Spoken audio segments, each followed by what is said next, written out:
Rasulkan Paulus? Tidak ada. Ada perintah mengkitabkan dan mengimani Bible, kitab Roma, Galatia, Filipi? Tak ada. Mereka sibuk sendiri Kristen itu. Berbeda dengan umat Islam. Mereka sholat ada perintah, mereka berislam ada perintah, menyembah Allah ada perintah, mengimani Rasulullah ada perintah. Semua yang dilakoni umat Islam itu ada perintahnya. Nah, Nabi Muhammad datang diutus untuk seluruh umat manusia. Yesus hanya untuk Bani Israel saja. Itu bedanya. Jadi kalau ada orang di luar Bani Israel di zamannya Yesus tidak beriman kepada Yesus, tak apa. Makanya Yesus mengatakan dalam Matius 15, aku diutus hanya kepada domba yang hilang dari umat Israel. Nah, orang Kanaan yang bukan Bani Israel datang kepada Yesus. Apa kata Yesus? Engkau adalah anjing. Engkau bukan domba. Aku ini diutus hanya kepada domba, sedangkan kau anjing. Tidak layak roti yang disediakan untuk domba diberikan kepada anjing. Itu kata Yesus kepada orang non-Yahudi. Nah, ketika Islam datang, ada orang yang tidak masuk Islam, nah itu yang celaka tuh. Waman aslamu mimman iftara, dikatakan dalam Al-Quran surah As-Saff, di situ dikatakan barang siapa kemudian yang tidak mengimani Islam, setelah Islam diajarkan kepada mereka, maka merekalah orang yang zalim, orang yang memperbodoh diri. Itu kata Al-Quran. Jadi orang-orang di luar Yahudi yang tidak ada pada mereka Nabi, sebelum Nabi Muhammad datang ya bebas, mau ngapain aja terserah dia karena tidak ada perintah. Ya. Karena, gitu Bang. Karena kalau kita pelajari, ya sekarang pilihan agama ini banyak ya. Indonesia mengakui agama itu ada 6 ya. Kristen, Islam, Katolik, Hindu, Buddha, Konghucu gitu kan. Nah, zaman dulu itu mestinya kan ya kalau kita belajar sejarah ya, manusia pertama itu kan hasil ya kalau menurut kitab-kitab itu kan manusia pertama Adam dan Hawa gitu kan. Kalau menurut kitab-kitab. Tapi kalau menurut sejarah itu kan manusia itu pertama kali itu kan berevolusi ya dari apa tuh manusia purba gitu kan, kemudian berevolusi jadi Pithecanthropus dan segala macam. Itu kan juga kategorinya manusia gitu loh, cuman mungkin manusianya belum modern lah ya kayak sekarang gitu kan, belum pakai baju, belum pakai teknologi, belum pakai peralatan gitu kan. Nah disinilah yang jadi pertanyaan bagi saya, kenapa saya belum bisa memilih agama apapun gitu kan, karena menurut saya tuh semua agama ya termasuk Islam lah ya, itu mengklaim semuanya itu kalau kamu percaya dengan ajaran kita, kalau kamu percaya ajaran kita, kamu masuk surga gitu kan. Ini bukan cuma Islam sih yang saya lihat, makanya saya mau butuh pencerahan nih dari kawan-kawan Islam. Bagaimana gitu loh perlakuan kalau misalnya zaman sebelum Islam kan juga udah ada manusia tuh. Di Arab ada manusia, di Eropa ada manusia gitu kan. Di semua benua ada manusia. Apakah semua manusia itu sebelum ada Islam semuanya auto masuk ke neraka gitu kan? Misalnya, bila yang diklaim ajaran Islam adalah ajaran yang paling benar, kendaraan yang paling benar untuk mengantarkan kita ke surga gitu kan, dengan apa yang tadi Abang jelaskan dan teman-teman jelaskan mengenai tata cara di Islam dan segala macam. Nah ini yang masih membingungkan saya gitu loh. Kalau memang Islam setelah ditemukan baru semua orang bisa masuk surga gitu, ini bagaimana perlakuannya ketika Islam ini belum ada, atau mungkin let's say bagaimana ketika Nabi Muhammad ini belum lahir gitu kan, udah ada banyak manusia di situ kan, di Eropa, di Arab, di semua benua gitu ya. Berarti semuanya itu ketika dipanggil Sang Pencipta ya udah gitu loh, lenyap begitu saja atau gimana? Atau ketika baru ada Islam baru semuanya bisa diuji, oh kamu surga, oh kamu karena di dunia jahat, oke kamu kategorinya masuk neraka gitu, atau gimana kalau menurut pandangan rekan-rekan sekalian? Tadi saya sudah jelaskan, tidak ada hukum bagi manusia yang kepada mereka tidak diutus nabi dan rasul. Mau 1.000 miliar, mau 2.000 miliar manusia yang tidak ada nabi yang diutus kepada mereka, mau mereka melakukan kemaksiatan seperti apapun modelnya, tidak ada dosa bagi mereka. Kenapa nggak ada aturan Tuhan kepada mereka? Nggak ada aturan Tuhan. Ketika kemudian Tuhan mengutus nabi-nabi kepada satu kaum, maka nabi itu hanya diperintahkan kepada kaum tersebut. Di luar kaum itu tidak wajib melakukan seperti misalnya Taurat. Taurat itu diperintahkan hanya untuk Bani Israel. Di luar Bani Israel boleh nggak melakukan sesuatu yang bertentangan dengan Taurat? Boleh. Karena aturan Tuhan itu hanya berlaku kepada Bani Israel saja. Contoh, jangan engkau makan babi. Ini perintah untuk siapa? Untuk Bani Israel. Orang Romawi, orang Yunani boleh nggak makan babi? Ya boleh. Kok bisa? Ya tidak ada perintah datang kepada mereka. Mana perintah Tuhan yang datang kepada mereka? Yang kita tahu ya, tak ada. Berarti mereka boleh makan babi. Yes.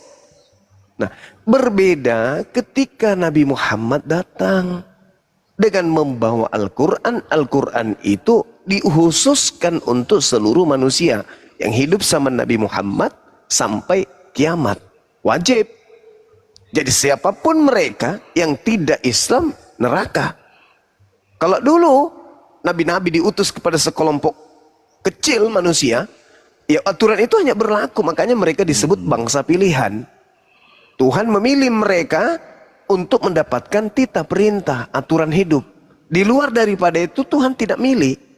Kalaupun ada, itu tidak diceritakan dalam kitab suci. Hanya sebagian kecil saja.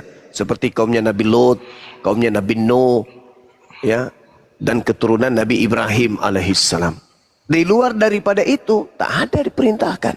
Jadi bebas gak mereka kemudian mau melakukan apa saja? Ya bebas. Tuhan menghukum neraka enggak? Ya tidak. Karena Tuhan tidak memberikan perintah. Jangan engkau begini, jangan engkau begono. Nah, mereka melakukan itu, melanggar itu, maka neraka. Tapi kalau tidak ada perintah kepada mereka, ya hidup, bebas. Kecuali setelah datang Islam. Islam itu datang, Nabi Muhammad itu datang, diutus untuk seluruh umat manusia. Kenapa? Karena pada zaman Nabi Muhammad diwahyukannya Al-Quran, kesempurnaan kehidupan manusia itu sudah sampai pada level itu, pada taraf tersebut. Orang disuruh sholat, air sudah ada di mana-mana, keran air sudah bisa didapatkan dari mana. Orang disuruh berhaji ke Mekah, kendaraan sudah bisa sampai ke Mekah. Apalagi orang disuruh puasa, semua potensi sudah ada, semua sarana sudah ada. Maka Islam dikhususkan kepada seluruh umat manusia dimanapun manusia itu berada. Karena dengan mudah Islam sekarang bisa dipahami, bisa diketahui ajarannya dan seterusnya. Berbeda dengan dulu. Kalau misalnya di Nabi Musa, diperintahkan kaumnya Nabi Musa, jangan engkau makan babi. Apakah perintah itu sampai ke Papua? Tidak. Tidak ada kaumnya Nabi Musa sampai ke Papua pada abad sebelum Masehi. Maka yang ada di Papua sana, yang ada di Indonesia,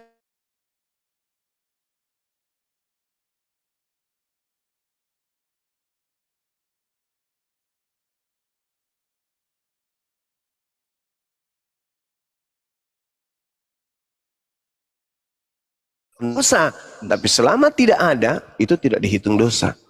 Berbeda ketika Islam datang. Siapapun itu wajib Islam. Bahkan Bani Israel ahli Taurat wajib Islam. Kalau mereka tidak Islam, neraka. Ya kita sih, kalau saya pikir apa ya, cara pandang saya sih mungkin simple ya, karena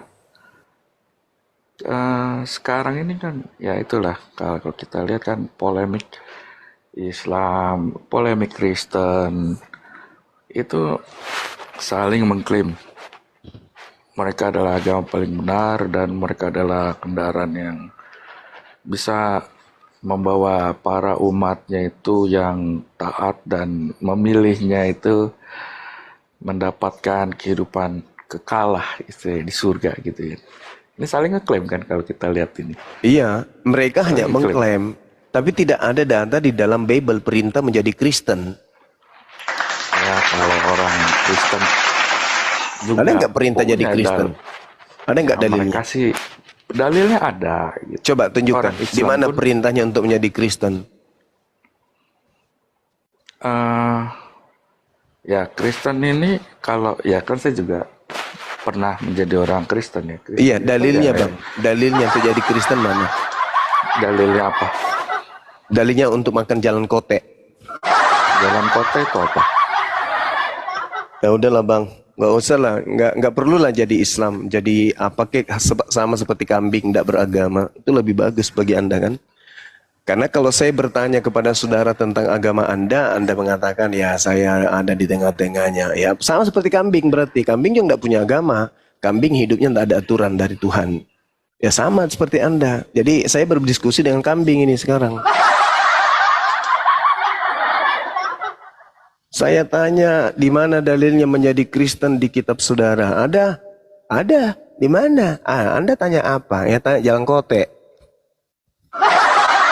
Inilah baru Udah sadar jam ya. udah jam Selamat segini malam. bicara sama setan, sama hantu. Sabar Bang Suma. Sabar dong, sabar. Saya sabar. Saya cuma berbicara sesuai dengan fakta real, gitu Bang. Iya, ini aku tadi pas di roomnya siapa itu kebetulan nunggu tapi ternyata malah rungkat. Ini ketemu lagi ada Bang Suma. Iya, silakan. Kalau boleh nyambung soal yang tadi ya Bang. Iya, silakan. Ya ini ada Bang Andi juga. Malam Bang Andi. Sorry. Lanjut Bang. Bang, Oke. admin. Ya, pertanyaan saya begini, Bang Suma. Ya, kita kan sudah sering didiskusi lintas agama begini ya. Saya melihat ada dua kubu begini. Dua kubu yang saya lihat, ada kubu yang menyatakan bahwa Allah atau Allah di dalam Alkitab itu bukan Allah atau Allah di dalam Quran. Bang Suma berdiri di mana? Nah, karena kitab saudara ini bukan firman Tuhan, ya, ketika berbicara tentang pencipta langit dan bumi, maka itu pasti Tuhan saya. Tapi ketika berbicara pencipta langit dan bumi, nusul jadi manusia, mati dibunuh manusia, itu bukan Tuhan saya. Kok bisa berubah-berubah kayak begitu? Iya, karena kitab itu bukan firman Tuhan. Tak ada Tuhan berfirman kepada Yohanes, kepada Markus, kepada Lukas, kepada Paulus. Itu hasil tulisan-tulisan mereka dari hasil penyelidikan dan kesaksian-kesaksian orang. Bahkan Yesus tidak pernah memvalidasi, tidak ada legitimasi kepada mereka. Bahkan kepada tulisannya, Yesus tak tahu menahu. Cerita yang muncul di dalamnya adalah cerita yang dihasilkan dari cerita-cerita yang ada pada masyarakat pada saat itu lalu dibukukan. Seperti itu, saudara. Berarti secara tegas kan Bang Suma menyatakan ini apa yang berbeda ya, sosok yang berbeda. Terus misalnya ada nih orang awam nih, entah dari Kristen atau dari Muslim sendiri, yang sejak dulu kita diberi pandangan ya, di Jawa itu diberi pandangan bahwa Tuhan kita itu sama atau satu. Hanya cara kita yang berbeda. Itu sebenarnya kan sedang mengatakan bahwa Allah atau Allah itu satu, sama. Hanya cara kita yang berbeda. Itu untuk orang awam ini, menurut Bang Suma gimana? Apakah benar prinsip bahwa Tuhan kita sama, hanya cara yang berbeda ini? Sedangkan kita sudah tahu dan prinsip Bang Suma sendiri juga sudah menegaskan bahwa Tuhannya itu sebenarnya berbeda. Kitab Yunani dengan Quran berbeda.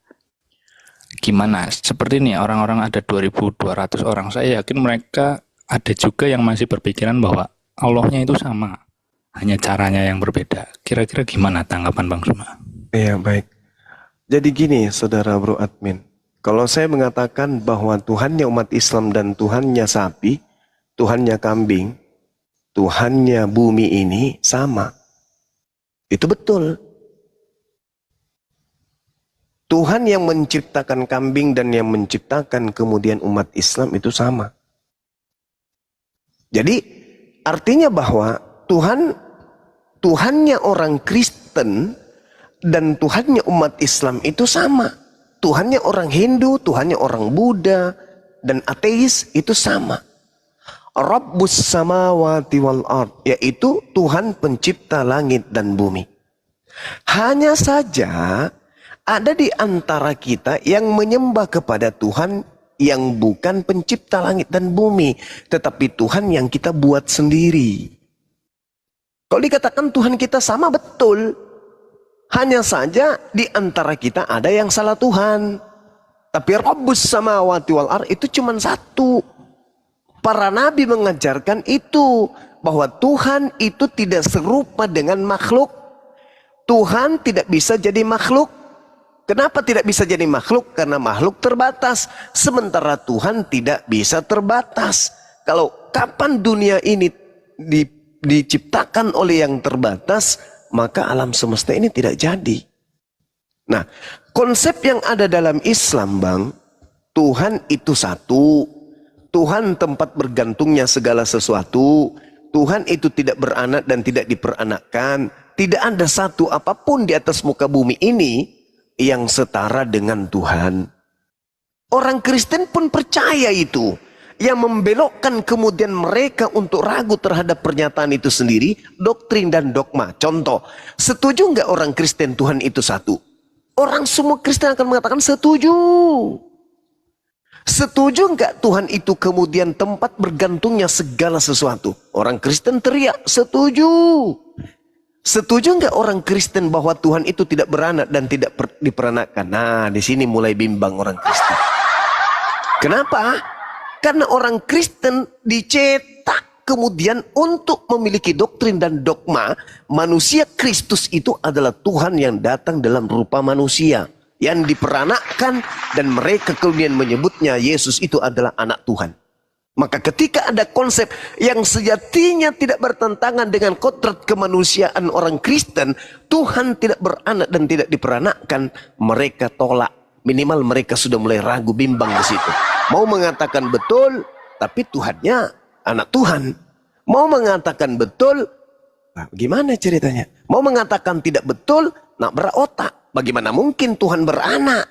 Kalau Tuhan beranak berarti Tuhan punya anak. Kalau Tuhan punya anak berarti punya cucu, punya cicit. Berarti ada keturunan Tuhan, ada keluarga Tuhan, ada perkumpulan Tuhan, ada komunitas Tuhan. Ada kemudian habitat Tuhan. Gak masuk akal. Tetapi kalau ditolaknya, terlanjur menyembah anak orang. Iya, iya. Ya benar. Ya memang Nah itu, di perpisahan kita itu di situ. Silakan. Nah, memang di Kristen begitu. Nah, sekarang saya langsung ke ayat saja. Saya ke ayat saja langsung ya. Silakan.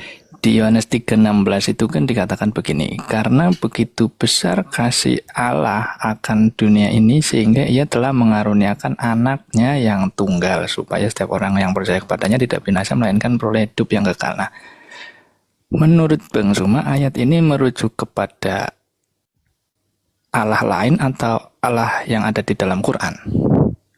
Kalau di dalam Al-Quran diterangkan wa is qalallahu ya Isa bin Maryam, artinya Allah memiliki hubungan intim dengan sosok yang datang lahir tanpa ayah, dicipta dengan kalimat dan dihidupkan dengan ruh. Artinya yang diterangkan di dalam Yohanes 3 nomor 16 itu terkait dengan apa yang ada di dalam Al-Quran. Begitu besar kasih Allah akan dunia ini sehingga ia menganugerahkan kemudian anaknya yang tunggal supaya setiap orang yang percaya kepadanya tidak binasa melainkan beroleh hidup yang kekal. Nah, apa yang saya pahami sebagai Muslim? Oh, pencipta langit dan bumi kemudian menginginkan seluruh umat manusia di atas muka bumi ini untuk beriman kepada utusannya yang lahir tanpa ayah sebagai nabi rasul untuk kaum Israel. Barang siapa yang beriman kepada itu, maka dia memenuhi salah satu syarat untuk masuk surga, yaitu beriman kepada para nabi. Begitu besar kasih karunia Tuhan akan dunia ini sehingga menganugerahkan hambanya, yaitu Yesus, supaya orang yang percaya kepada Yesus tidak binasa melainkan beroleh hidup yang kekal. Nah, umat Islam ditanya, wahai umat Islam, ya paman, percayakah kalian akan adanya sosok nabi dan rasul yang diutus oleh Allah di tengah-tengah Bani Israel, nabi yang suci terkemuka di dunia dan di akhirat, dan dia sebagai jalan keselamatan bagi kaum Israel. Percaya enggak kalian? Percaya? Itu imannya umat Islam. Tidak sempurna iman umat Islam kalau tidak percaya hal tersebut. Nah, bagaimana dengan murid Yesus? Coba Anda baca Yohanes 17:8. Percaya enggak murid Yesus kalau Yesus itu utusan Tuhan? Percaya. Justru Kristen yang tidak percaya. Ketika Yesus dikatakan utusan Tuhan kepada Bani Israel, Kristen tidak mau. Ketika Yesus mengatakan dirinya bahwa segala sesuatu yang aku kerjakan, mujizat yang aku lakukan, pekerjaan itu yang bersaksi tentang aku bahwa aku adalah utusan Tuhan, orang Kristen menolaknya. Berarti yang tidak percaya Kristen, yang percaya itu kami umat Islam. Coba, siapa yang orang Kristen percaya dengan mengatakan Yesus itu adalah Tuhan yang menjelma menjadi manusia? Siapa yang Kristen percaya? Yesus? Tidak mungkin. Yesus tidak pernah mengajarkan aku adalah Tuhan yang datang berinkarnasi menjadi daging. Nggak ada itu. Di mana Yesus pernah mengatakan itu? Justru Yesus mengatakan, aku diutus menjadi manusia bukan atas kehendakku sendiri. Aku diutus untuk domba yang hilang dari umat Israel. Aku diutus untuk menyatakan firman Tuhan kepada Bani Israel. Itu kata Yesus. Artinya Islam percaya. Karena begitu besar kasih karunia Allah akan dunia ini sehingga ia menganugerahkan kemudian hambanya yang tunggal, supaya setiap orang yang percaya kepadanya tidak binasa melainkan beroleh hidup yang kekal. Islam lolos. Kenapa Islam lolos? Semua ucapan Nabi Isa di dalam Al-Quran kami imani. Semua ucapan Yesus di dalam Bible kami imani. Kecuali yang mengatasnamakan Yesus tapi bukan Yesus. Contoh, pergilah ke seluruh bangsa, pergilah seluruh dunia, jadikanlah seluruh bangsa menjadi pengikutku. Itu mengatasnamakan Yesus, tapi bukan anak Maria. Bukan Nabi dan Rasul yang untuk Bani Israel. Kenapa? Yang untuk Bani Israel itu mengakui aku hanya diutus kepada domba yang hilang dari umat Israel. Tidak mungkin bertentangan antara ucapannya yang tadi dengan ucapannya yang baru. Sedangkan pembedanya adalah tolak ukurnya. Yesus sudah menamatkan ajarannya sebelum tragedi penyaliban. Sedangkan orang yang keluar dari kubur mengatakan kepadaku telah diberi kuasa, pergilah ke seluruh dunia, jadikan seluruh bangsa menjadi. Itu adalah di luar penggarisan pengajaran Yesus kepada Bani Israel. Oke. Silakan. Oke, Bang Ruma. Nah ini. Kenapa ini ya? Yang saya tanyakan itu begini, di sini kan sudah ada keterangan yang jelas ya, bahwasanya tentang status hubungan peranakan yang diceritakan di dalam kitab Yohanes, terlepas dari tuduhan entah palsu atau telah dipalsukan ya, entah aslinya hamba atau apa, yang jelas tertulis di Yohanes ini sebagai anaknya yang tunggal, bukan hambanya yang tunggal. Secara prinsip di dalam Quran kan jelas lam yalid walam yulad. Allah ini tidak mungkin diperanakan begitu. Tapi di kitab Yohanes Allah ini diperanakan. Artinya secara teks saja ini kan sudah bertentangan. Tapi kemudian Bang Zuma membuat sebuah narasi, kenapa malah seolah-olah justru menyamakan lagi begitu? Enggak, Bang. Jadi gini, Kristen ini muncul di luar Bani Israel kan. Sedangkan masalah anak Elohim itu adalah hubungan intim, Bang. Hubungan intim antara Tuhan dengan Bani Israel. Karena orang Israel intim dengan pencipta langit dan bumi, mereka dibimbing, mereka dibina, mereka dituntun, mereka kemudian memiliki aturan, mereka kemudian digembalakan oleh Tuhan. Nah, sehingga dinyatakan mereka itu seperti anak. yang dibesarkan, diurus oleh sang ayah. Amsal 3 nomor 11 nomor 12. Jadi yang disebut anak itu adalah hamba Allah. Apa pembuktiannya? Coba Anda baca Kisah Para Rasul 4 nomor 30. Yesus disebut sebagai hamba yang kudus, hamba yang suci. Jadi bukan anak dalam arti kata dia Tuhan. Seperti misalnya kambing, lahirnya anaknya kambing. Tuhan, anaknya Tuhan. Enggak. Anak Tuhan artinya kekasih Tuhan. Orang yang intim melaksanakan perintah Tuhan. Dan Yesus tidak bisa jadi anak Tuhan. Contoh, dalil Yohanes 3 yang sama. Coba mundur di ayat 6. Apa yang dikatakan di sana? Apa yang dilahirkan daging adalah daging. Maria melahirkan daging. Bukan melahirkan Tuhan. Kalaupun daging ini disebut sebagai anak Tuhan, karena itu tadi pengakuan Yesus Yohanes 14 nomor 31. Apa kata Yesus? Dunia harus tahu bahwa aku senantiasa mengasihi Bapa dan senantiasa melakukan apa yang diperintahkan Bapa kepadaku. Berarti dia ini adalah orang yang intim. Yohanes 3 nomor 34. Makananku adalah melakukan apa yang diperintahkan oleh Bapa untuk aku kerjakan. Yohanes 14 nomor 24, firman yang kau dengar dari mulutku itu bukan dari aku, tetapi dari Bapa yang telah mengutus aku. Berarti Yesus anak Tuhan, karena Yesus itu senantiasa tunduk berserah diri kepada perintah ayahnya. Apa yang diperintahkan oleh Tuhannya, dia menjadikan Tuhan itu sebagai ayah yang mendidik dirinya untuk melakukan apapun yang dikehendaki oleh Tuhan. Yohanes 8 nomor 29. Dia yang telah mengutus aku, senantiasa menyertai aku. Dia tidak membiarkan aku seorang diri, sebab aku senantiasa melakukan apa yang berkenan untuk dirinya. Yohanes 3 nomor 6. Apa yang dilahirkan daging adalah daging. Yesus daging, berarti dia anak Maria, bukan anak Tuhan. Karena Tuhan itu bukan daging. Dan apa yang dilahirkan roh adalah roh. Yesus itu bukan roh, dan dia adalah daging. Kalaupun ada rohnya, itu tertulis di dalam Kejadian 6 nomor 3. Apa yang tertulis di sana? Rohku tidak selamanya berdiam di dalam diri manusia. Berarti seluruh manusia memiliki roh Tuhan, bukan hanya Yesus. Jadi apa yang dilahirkan roh dari roh, apa yang dilahirkan daging adalah daging. Silakan. Oke, terakhir Bang Suma. Silakan. Nah, begini. Ketika sering bertanya ya, di mana bukti bahwa Yesus adalah Tuhan? Tunjukkan secara tersurat. Yesus adalah Tuhan atau pengakuan Yesus sendiri, akulah Tuhan, minimal akulah Tuhan, sembahlah aku, begitu. Sering kali pertanyaan itu muncul kepada teman-teman Kristen termasuk saya juga, dan memang tidak ada secara tersurat seperti itu, akulah Tuhan, sehingga kita tidak bisa membuktikan itu. Tapi yang saya heran, kenapa Bang Suma dalam hal ini di situ benar-benar tertulis anak, tetapi justru diterjemahkan dengan bahasa lain, bahkan diartikan sebagai hamba.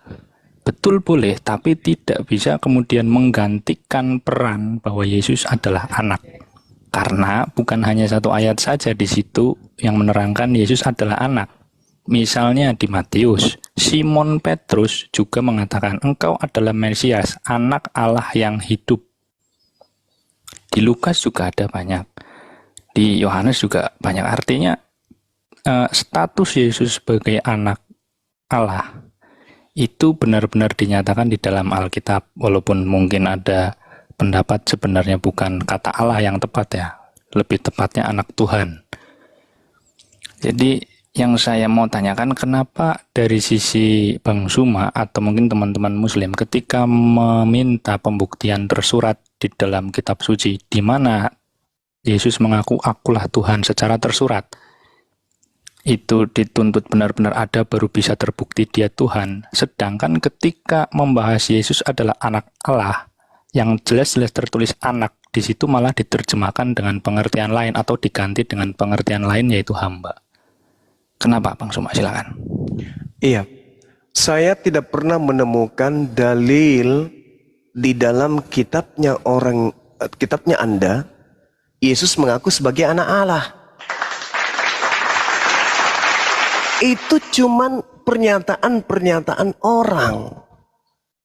Tetapi ketika dia disebut sebagai anak Allah, dia malah menjawabnya anak manusia.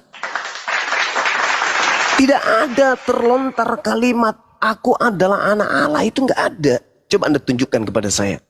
Di mana Yesus pernah mengatakan dirinya adalah anak Allah atau anak Tuhan? Silakan. Oke, saya bacakan ya. Silakan. Di Matius 16 ayat 16, maka jawab Simon Petrus, engkau adalah Mesias, anak Allah yang hidup.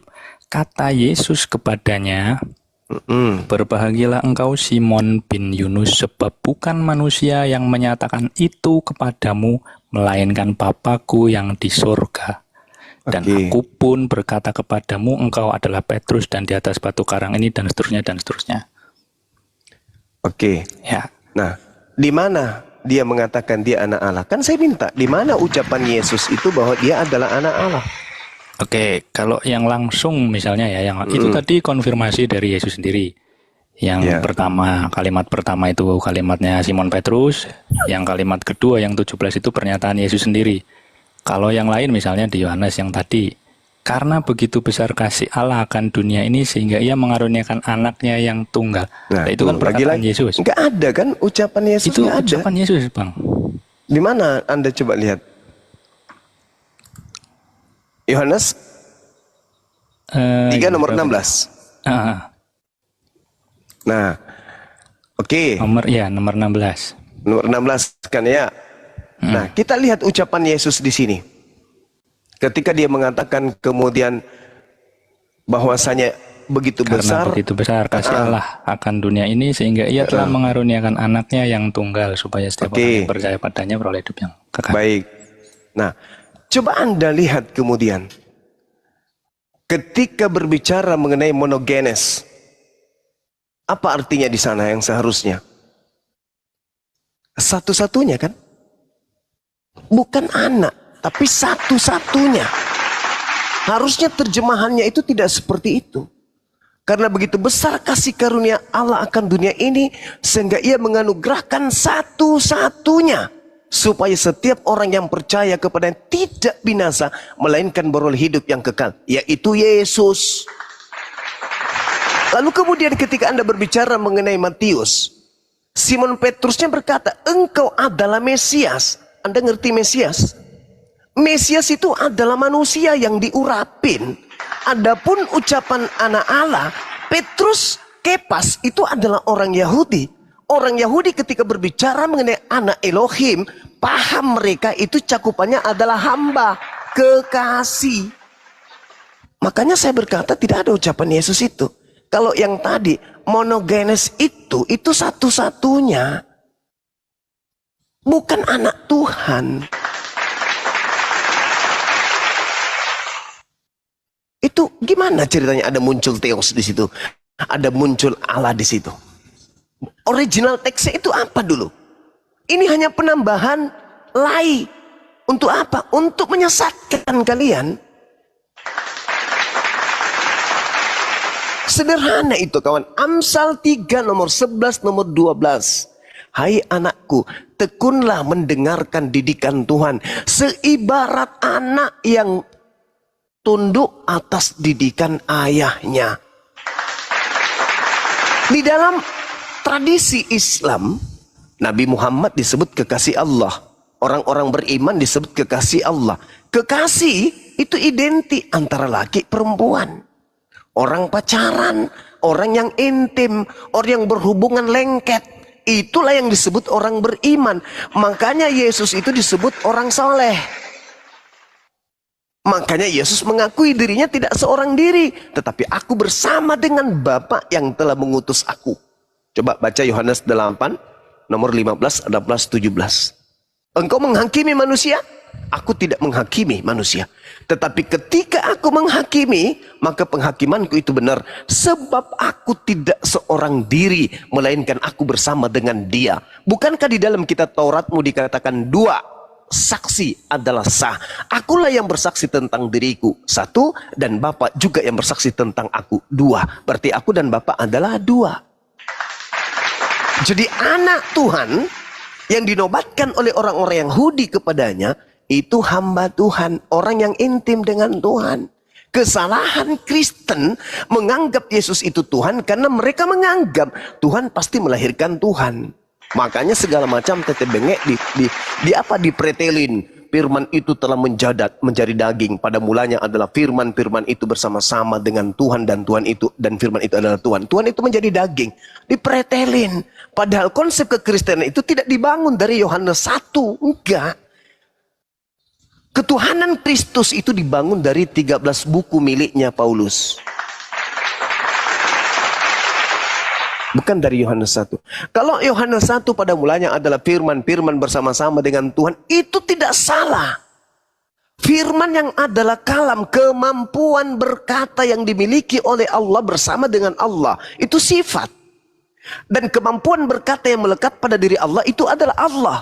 Itu mesin, seibarat mulut. Mulut ini mesin perkataan, mesin kata-kata, mesin ucapan, mesin ungkapan. Tuhan menciptakan segala sesuatu melalui mesin, mulut, dengan berkata. Jadilah terang, jadi terang. Jadilah hamil, hamil. Jadi yang bersama dengan Tuhan itu mulutnya. Yesaya 55 nomor 11. Mazmur 33 nomor 9. Yesus ucapkan apa?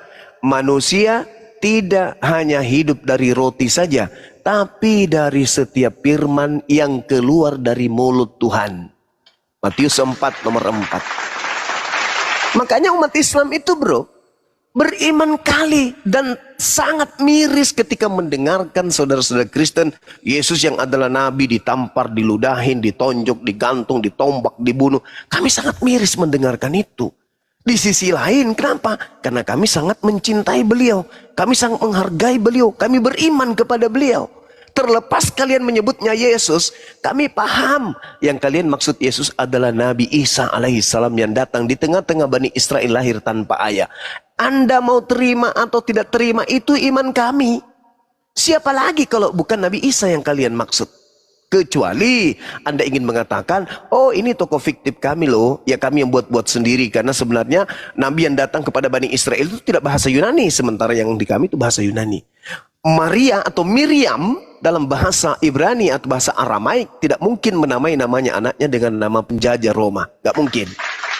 Pasti menggunakan nama Yudaism. Nah, maka kenanya ke Iso ke Arab jadi Isa. Yishmael ke Arab menjadi Ismail. Yishak menjadi Ishak. Abraham menjadi Ibrahim. Moses menjadi Musa. David menjadi Daud. Itu kaidah. Esaus fiktif. Nggak kena. Karena tidak ada nabi yang diutus kepada bangsa Yunani. Bangsa Romawi. Yesus, Bang. Nah, kecuali Yesus kan itu di Indonesia, Pak. Ya, oke ya, terima kasih Bang Suma. Cuman siap. Ya itu tadi saya menanyakan itu karena memang terlihat enggak konsisten dalam hal tuntutan pembuktian begitu. Di satu sisi untuk membuktikan Tuhan diminta bukti tersurat, tetapi ada bukti tersurat tentang pernyataan lain anak Allah misalnya itu malah diterjemahkan atau diganti dengan pengertian lain. Nah, tentang Allah sendiri saya juga tadi sudah mengatakan sebenarnya ini terjemahan yang kurang tepat. Jadi kalau ada orang bilang itu misalnya tersesat atau bagaimana ya mungkin seperti itulah. Jadi kalau bisa teman-teman Islam juga jangan ikut-ikutan tersesat. Karena yang disebut Allah di dalam Alkitab itu sebenarnya salah terjemahan, bukan merujuk kepada Allah Subhanahu wa Ta'ala yang secara prinsip lam yalid walam yulad, tidak beranak dan diperanakan. Walaupun tokohnya mungkin mirip tokoh-tokohnya, tapi tidak merujuk ke sana. Untuk orang Kristen juga yang menggunakan ayat Quran untuk membuktikan kebenaran Alkitab itu salah kaprah. Nah, satu lagi pernyataan saya Bang Suma. Kalau untuk pembuktian secara tersurat memang tidak ada, tapi kita menggunakan hal-hal yang tersirat. Misalnya nih, kenapa orang Kristen menyatakan Yesus Tuhan? Itu kita bersumber pada pernyataan Yesus sendiri di Yohanes 5 ayat 22. Dikatakan begini, Bapa tidak menghakimi siapapun melainkan telah menyerahkan penghakiman itu seluruhnya kepada anak, supaya semua orang menghormati anak sama seperti mereka menghormati Bapa. Barang siapa tidak menghormati anak, ia juga tidak menghormati Bapa yang mengutus dia. Penghormatan di sini sampai kepada penghormatannya sebagai Tuhan atau penguasa atau Rob. Begitu, Bang Suma. Terima kasih atas waktunya dan jawabannya. Saudara. Baik, saya jawab yang ini. Anda paham tak Yohanes 5 itu berbicara ketika Yesus berangkat ke Yerusalem, bukan ke Indonesia. Ke Yerusalem. Dan itu berbicara mengenai hal-hal yang terkait dengan konsep kepada mereka Bani Israel. Makanya di data 19 mengatakan apa? Maka Yesus menjawab mereka. Mereka di sini oknum, bukan orang seluruh dunia, enggak. Maka ketika dia mengatakan Bapa tidak menghakimi siapapun, melainkan telah menyerahkan penghakiman itu seluruhnya kepada anak. Maksudnya apa tuh? Baca Yohanes 8, Yohanes 12 nomor 48. Baca itu. Bapa tidak menghakimi siapapun, melainkan telah menyerahkan penghakiman itu seluruhnya kepada anak. Supaya semua orang yang menghormati anak sama seperti mereka menghormati Bapa. Barang siapa yang tidak menghormati anak, ia tidak menghormati Bapa yang mengutus dia. Masuk nggak di sini Kristen? Enggak. Apakah Kristen menghormati anak? Enggak. Kalau Kristen menghormati anak, anak wajib hukumnya jangan ditampar, diludahin, ditonjok, dipukul palanya pakai sapu, ditelanjangin, diludahin, digantung, dibunuh dan seterusnya. Jangan. Hindarkan anak ini dari perbuatan-perbuatan yang menghinakan. Itu hanya imannya Islam tuh. Bapak tidak menghakimi siapapun. Betul. Kepada mereka yang sudah Yesus diberikan. Yohanes 12 nomor 48. Barang siapa yang menolak aku dan tidak menerima firmanku, sudah ada hakimnya. Mana hakimnya? Apakah Allah? Bukan. Hakimnya adalah semua perkataan yang pernah aku katakan kepada mereka. Perkataan itulah kelak yang menjadi hakimnya di akhir zaman. Ada nggak Yesus pernah mengatakan pergilah ke seluruh dunia, jadikan seluruh bangsa menjadi muridku? Nggak ada. Itu ucapan ditambah-tambahin. Kenapa saya katakan ditambah-tambahin? Sebelum ada ucapan itu muncul ketika keluar dari kubur oknum ini, Yesus sudah menamatkan pengajarannya. Yohanes 17:8, segala firman yang engkau berikan, semuanya telah aku berikan loh, dan mereka telah menerimanya. Ada nggak ucapan firman yang diterima oleh murid-muridnya? Pergilah ke seluruh bangsa, jadikanlah seluruh dunia, jadikanlah seluruh bangsa menjadi muridku. Ada nggak? Enggak. Yang mereka terima, jangan kau ke bangsa lain, tapi pergilah ke bangsa, kepada domba-domba yang hilang dari Bani Israel. Matius 10 nomor 5 nomor 6. Itu yang mereka terima. Sebelum Yesus mengatakan semuanya telah kuberikan, firman yang dari Tuhanku semuanya telah kuberikan, dan mereka percaya engkau telah mengutus aku. Nah, dalam poin ini kemudian Yesusnya berkata di dalam Matius 10 nomor 5 nomor 6, Yesus berpesan kepada ke-12 muridnya agar jangan ke bangsa lain, melainkan pergilah kepada domba-domba yang hilang dari umatku Israel. Itu firman. Tamat sudah, selesai sudah. Waktu berlangsung, plak. Tiba-tiba di tahun 62 ada yang menulis, ada yang keluar dari kubur lalu berkata, pergilah, kepada aku telah diberi kuasa di bumi, pergilah jadikanlah seluruh bangsa menjadi pengikutku. Itu siapa?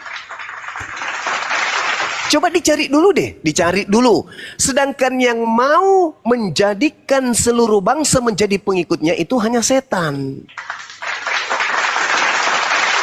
Coba Anda baca Lukas 4 nomor 6 ketika Yesus dibawa oleh iblis ke gunung yang tinggi. Apa kata iblis? Ketika dia memperlihatkan seluruh dunia dengan segala kemegahannya, iblis berkata apa? Yesus, semua itu akan aku berikan. Semua itu aku akan berikan kalau kau menyembah aku, sebab kuasa dunia dan kemuliaannya telah diberikan kepadaku. Barang siapa yang mau menuhankanku, maka aku berhak memberikan kuasa itu kepada siapapun yang aku kehendaki. Itu kata setan. Maka ketika iblis memberikan kuasa kepada makhluk pengganti Yesus di alam kubur, lalu keluar pada hari ketiga, lantas dia mengatakan, kepadaku telah diberi kuasa. Siapa yang memberikan kuasa? Yang datang kepada Yesus itu. Yang memberikan kuasa kepada mayat yang keluar dari kubur ini. Pergilah, jadikanlah seluruh bangsa menjadi pengikutku. Makanya Yesus berkata, sebelum dia disalib, sebelum ada tragedi penyaliban, apa kata Yesus? Waspadalah kepada penyesat yang datang kepadamu dengan memakai namaku dan berkata, akulah Kristus. Yang keluar dari kubur itu ngaku Kristus. Makanya Paulus menulis apa? Paulus tidak menyebut Yesus. Karena Paulus itu orang cerdas, cerdik, dia orang pintar. Apa kata Paulus dalam Galatia 3 nomor 13? Kristus, bukan dia mengatakan Yesus, tapi Kristus telah menebus kita dari kutuk hukum Taurat dengan jalan menjadi kutuk, sebab ada tertulis, terkutuklah orang yang mati digantung di atas pohon. Hebat kan Paulus itu? Dia tidak menyebut Yesus. Karena kalau Yesus larinya ke anak Maria, dia menyebut Kristus. Sinkron dengan pengakuan Yesus, nubuat Yesus kepada murid-muridnya. Waspadalah kepada Kristus. Paulus mengatakan Kristus. Waspadalah kepada Kristus. Paulus menyebutnya Kristus telah menebus Kristen dari kutuk hukum Taurat. Makanya orang Yahudi itu terbahak-bahak, terkekek-kekek. Kenapa bisa? Loh, ini agama bidat. Kok bisa-bisanya dia nebus dosa pakai orang bernama Kristus itu? Padahal Nabi Musa mengajarkan, bahkan anak Maria mengajarkan, Matius 8 nomor 4, perlihatkan dirimu kepada imam. Lakukan persembahan kurban seperti yang Nabi Musa perintahkan. Berarti Yesus memerintahkan kurban hewan. Imamat 1, nomor 2. Katakanlah kepada orang Yahudi apabila mereka hendak mempersembahkan persembahan kurban penebus dosa kepada Elohim, hendaklah mereka mempersembahkan kambing, domba, sapi, lembu. Kok ada tiba-tiba agama yang mengorbankan Kristus? Piye toh? Kristus telah menebus kita dari kutuk hukum Taurat dengan jalan menjadi kutuk, sebab ada tertulis, terkutuklah. Yang tertulis yang kau kutip itu banyak. Itu di Ulangan 21, 22, nomor 23. Orang yang melakukan dosa yang sepadan dengan hukuman matilah yang disalib, digantung di situ. Cobalah saudara-saudara Kristen saya ini ya. Islam datang sebagai pembawa peringatan. Anda mau sadar atau tidak sadar, itu pilihan. Tapi tugas kami adalah memberi peringatan. Nabi kami, Yesus, yang kalian sebut Yesus itu bukan Tuhan. Tapi ingat, di Islam juga dikatakan ada juga yang bergelar Kristus tapi Dajjal. Jadi Nabi Isa bergelar Al-Masih, Iblis pun bergelar Al-Masih. Yesus bergelar Kristus, penyesat juga bergelar Kristus, sama. Jadi Allah memerintahkan waspada kepada Dajjal Kristus, Dajjal Al-Masih. Yesus mengajarkan waspada kepada Yesus Kristus. Penyesat bergelar Kristus. Iblis bergelar Kristus. Iblis bergelar Al-Masih. Nabi Isa bergelar Al-Masih. Jadi yang bergelar Kristus itu ada dua. Nabiullah dan Iblis, utusan yang ada di atas muka bumi ini yang merusak tatanan kehidupan anak keturunan Adam. Kemudian di Islam juga ada Al-Masih, Isa, Nabi Rasul untuk Bani Israel yang datang nanti di tanda-tanda hari kiamat. Kemudian ada Dajjal Al-Masih. Jadi ada dua Al-Masih di Islam. Nah, di situ juga di saudara ada juga dua minimal Kristus. Kristus anak Maria dan Kristus yang adalah penyesat. Kalian ini pengikut mana? Kristus anak Maria atau Kristus penyesat? Kalau Kristus anak Maria itu milik hak kepunyaan Yahudi. Dia diutus hanya untuk Bani Israel. Nah, Kristus yang mana yang diutus kepada seluruh dunia untuk menyesatkan manusia? Baca Kejadian 3 nomor 15. Keturunanmu dan keturunan iblis dan keturunan Hawa akan selama-lamanya kemudian bermusuhan sampai kiamat. Berarti iblis datang untuk seluruh keturunan Adam, sedangkan Yesus datang hanya untuk bagian kecil, yaitu Bani Israel tok. Saya kira begitu teman-teman. Saya udah ngantuk. Siap. Makasih banyak Gurunda. Sama-sama. Ya, satu Oten tumbang kabur. Kita sapa dulu tamu yang lainnya. Izin Gurunda dan guru-guru yang lainnya. Bang Atifa monitor. Bang Atifa. Iya. Assalamualaikum Iya, Bang. warahmatullahi wabarakatuh. Ya, Waalaikumsalam. Islam ya Bang ya? Waalaikumsalam warahmatullahi Iya, wabarakatuh. Islam. Oke. Apa yang mau disampaikan Bang sebelum saya turunkan di bawah untuk kita kasihkan ruang untuk Kristen? Enggak, Silakan. cuman saya ingin lebih menimba ilmu dari Bang Zuma ini. Iya Bang. Oke, baik. Siap. Eh, Izin sehat menyimak di selalu, bawah Bang aja ya Zuma. Bang ya. Siap. Oke. Baik. Bang Terima kasih, Tio Bang. monitor. Assalamualaikum warahmatullahi wabarakatuh. Waalaikumsalam warahmatullahi wabarakatuh. Waalaikumsalam. Bang Tio monitor. Bang Tio. Oke, nggak ada suara ya. Bang Trans monitor.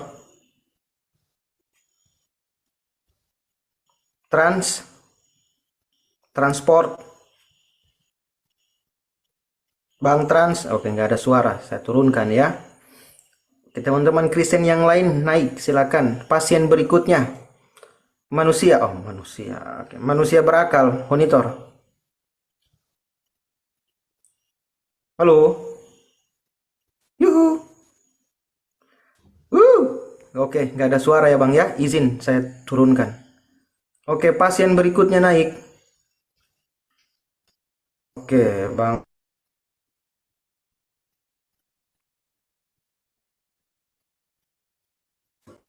Oke.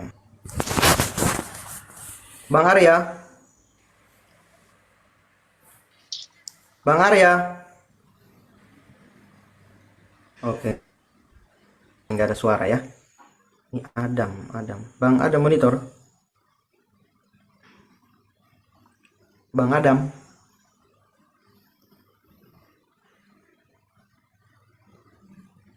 Bang Adam.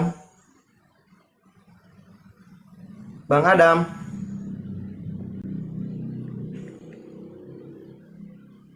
Ini siapa? Ini bukan Bang Jimal. Bang Adam. Ya salam. Woi. Oke.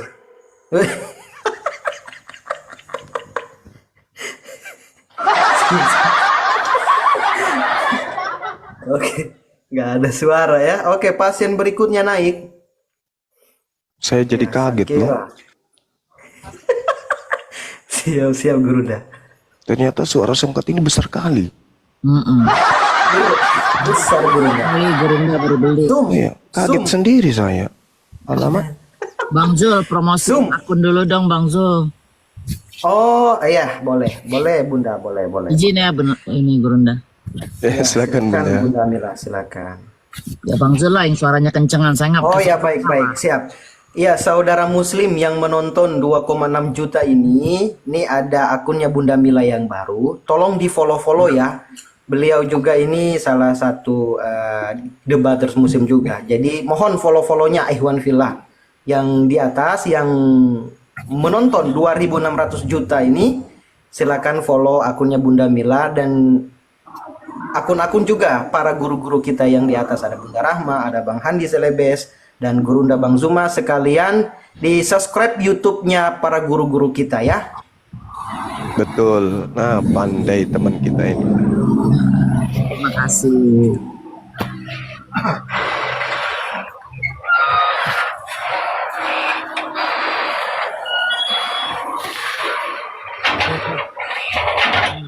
Mungkin saya Ya, makasih banyak atas follow-follow-nya. Semua yang di atas di follow ya, yang narasumber Langsung. muslim. Cek satu. ya, jangan lupa di follow ya. Semua narasumber di atas, terutama nih yang guru-guru kita yang punya akun YouTube. Ada Bunda Mila, ada Bang Handi Selebes Channel dan Gurunda Bang Zuma, salah satu akun YouTube terbesar ya. Masya Bang Allah. Jul, izin Bang Jul. Ya, Kedengaran ya. suara saya. Siap. Cuma saya iri Gurunda. Kenapa akun YouTube Gurunda channel YouTube Gurunda itu 400 aja nggak naik-naik. Itu dia. Aduh, harusnya Gurunda ini sumber pertama nih, orang pertama. Ayo teman-teman yang di YouTube, coba tolong di subscribe channel YouTube-nya Gurunda, tembusin sampai 1 juta ya.